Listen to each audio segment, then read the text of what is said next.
Hey YouTube, this is Kevin for the 70 channel. I am also on Team Neo Beyond's channel, doing editing, behind the camera stuff.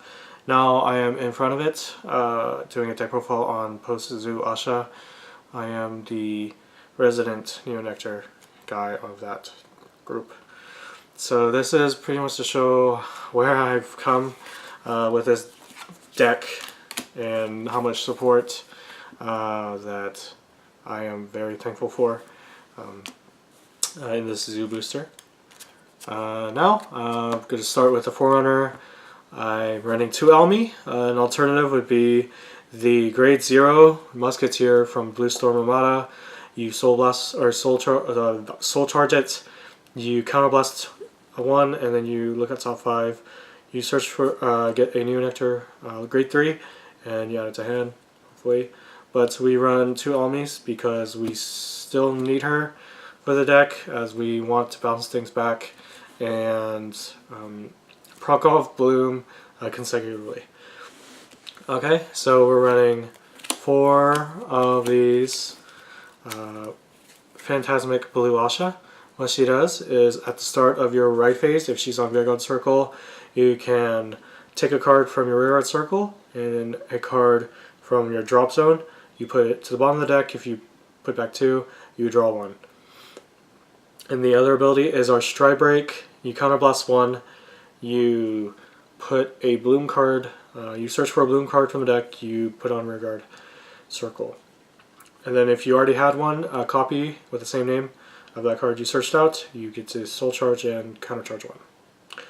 So after we stride, the turn after we stride, we can recuperate and get our resources back and go again.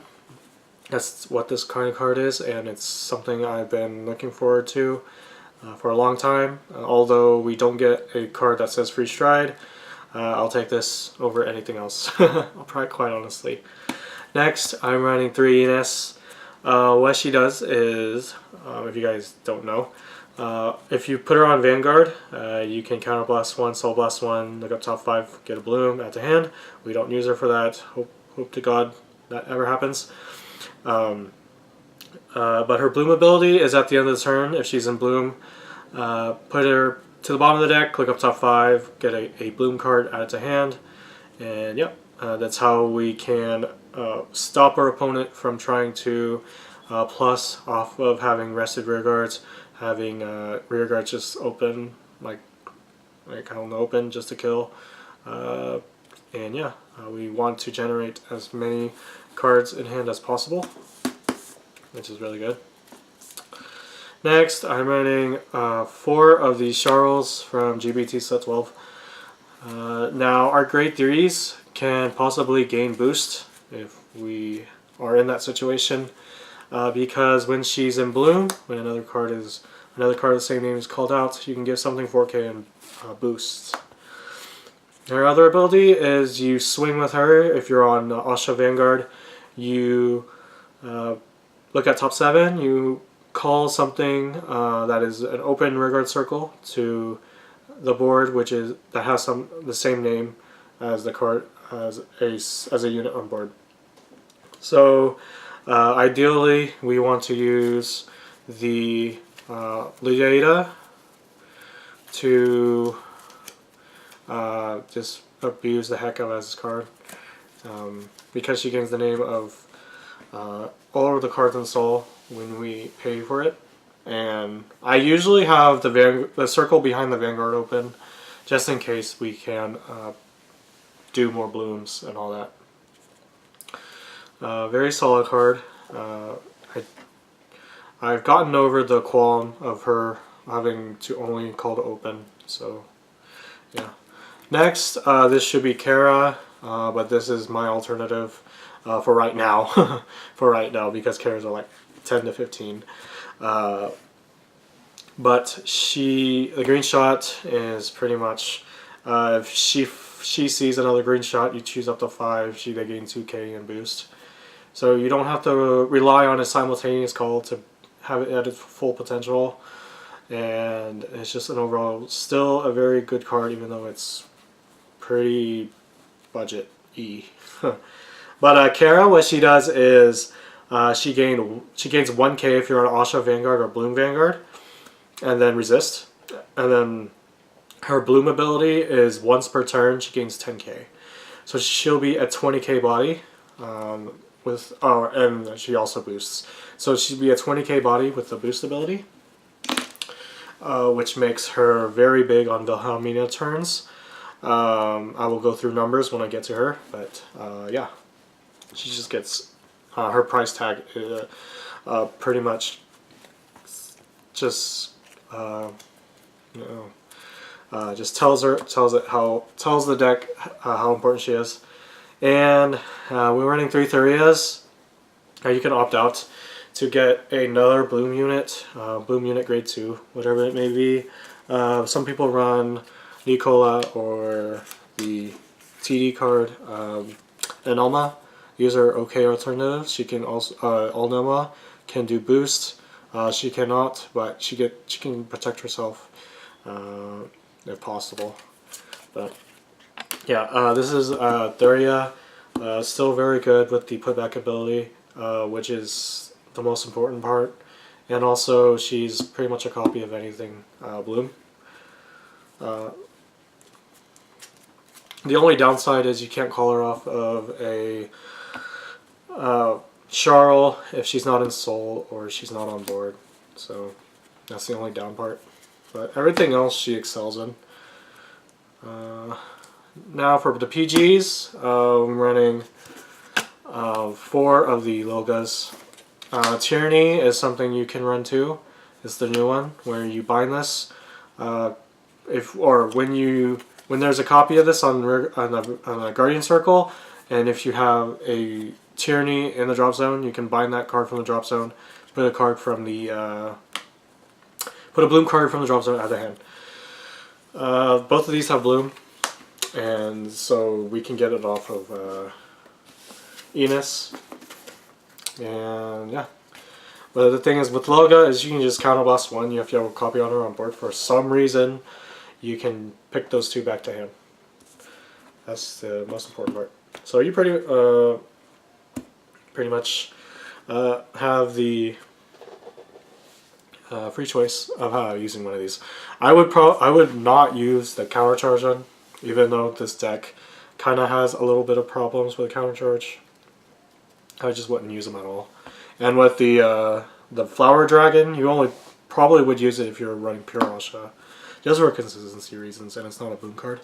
For the grade 1s, Diane is very important in this deck. She gains the same ability as Kara, resist if you're on Ahsha and 1k, and the Bloom ability is once per turn. She gains 10k, and then Soul Blast 1 at the end of the turn. You can Soul Blast 1, put her back to hand. So very important against Overlord, where they can just still pop a circle. And some other, I think Chaos can still find ways to bypass resist. So that is very important to know. And it's just a very big beat stick on the Wilhelmina turn. Next we have 3 of the Odettes. I still like her more than Katrina, since she can assign 4k to anything.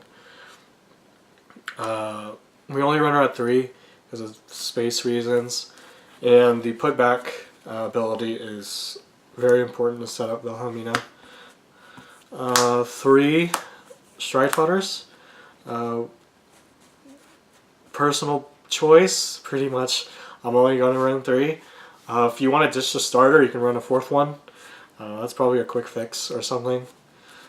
But 3 is a good number for me. For triggers, as long as Elizabeth stays alive in English, we can still abuse the hell out of her. For the Inverno turns, and hopefully I think it's too late. I believe it's really too late to restrict her now, honestly. Now Ahsha crits. I don't have the reprints. These are the OG crits. 4 of this Musketeer crit that gains the normal ability. our normal status for the G-EB01 in the drop zone, which is very good.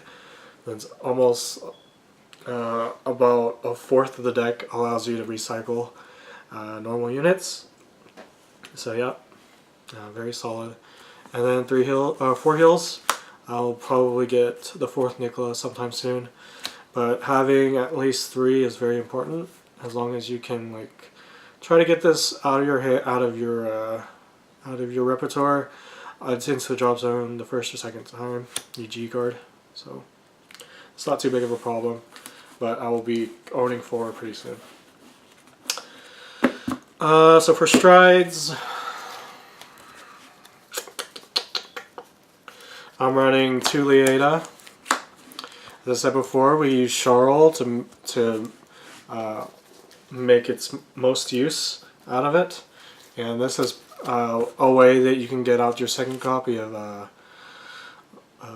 Elmi onto the board and start blooming consecutively. We only run 2 just because of space, and there's not really much of as a aggro perspective to run another set. But you can if you want. It's just you want to prioritize your counterblast as much as you can. So getting a second or playing a second copies isn't really that ideal, but it gets the job done on the first stride. Now we can run usefully these Sulfinas. I'm running at 3. What she does is you counterblast 1 act ability. Choose a card from the G zone, flip it face up. You choose you choose the number of units exactly to the number of G units faced up. They gain 2k. You search for copies of them from the deck and put them to rearguard circle.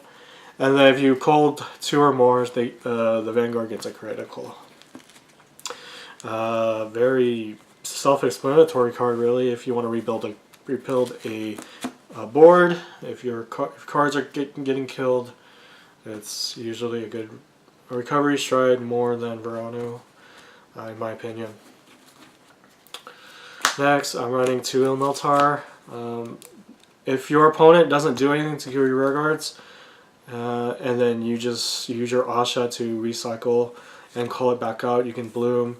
Use this as a pressure stride and just an option where your opponent can't do much, or they mechanically don't do much to your rear guards, or just for some reason leave your board open or leave your board filled because they think they may like get advantage off of something, or whether you from not getting off bloom, but the blue Ahsha just doesn't care about that.